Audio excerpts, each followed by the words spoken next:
Our first guest, I'm a huge fan of. Charles Harbison is one of fashion's most exciting and versatile talents that you will find. Known for his bold and whimsical designs, the fashion phenom launched his line to great fanfare in 2013, attracting a legion of admirers, including Beyonce, Sandra Oh, and the great Cheryl Lee Ralph. But in 2016, the North Carolina native stepped away from the industry after battling burnout, only to return bigger and better 3 years later, this time creating fashions on his own terms, most recently making some Emmy news with a stunning design. Tam Fam, please welcome Charles Harbison to our stage!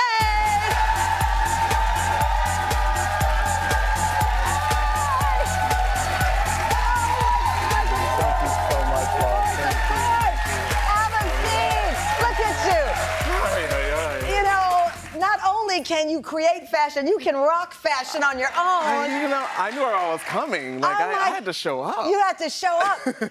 You just stole my heart, obviously, with your fashion, but with your story, because you're from a small town in North Carolina. Was it Lincolnton? Linkerton, North Carolina. And I love this quote that you talked about your mom.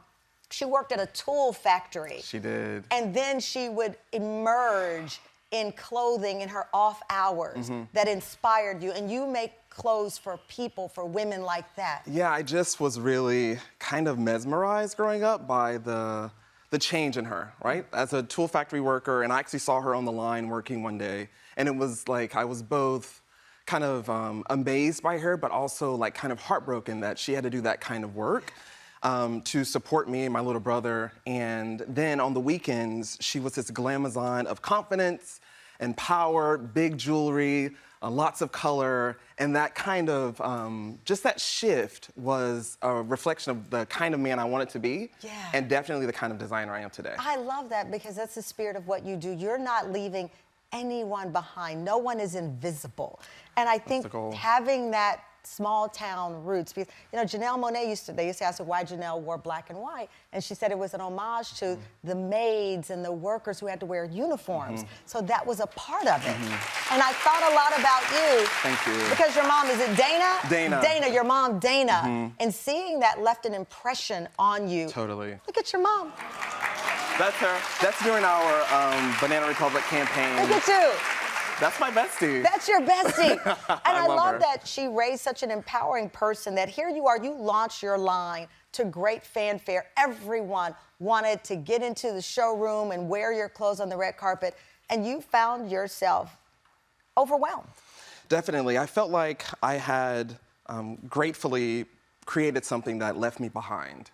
What does that mean? Because you have these up and coming, this whole hour is dedicated to fashion. You have young fashion designers who will be on this show who dream of being you, but they don't know the whole story. Exactly, and there's so many requests, right? There's so many expectations, there's so much that is placed upon you creatively, entrepreneurially, physically, financially, and at some point, everything that everyone else wanted was priority, and I really wasn't a priority in my own life and in my own story.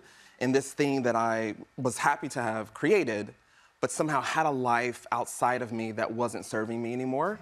And I really needed to figure out, how do I serve myself? Like, I'm my only best asset, right? Yeah. Like, I'm the first raw material, and if I'm not okay, then nothing that comes from me can be okay, and I wasn't okay. Charles took a step back to make sure he was okay, and his triumphant return to fashion has him reigning the runway.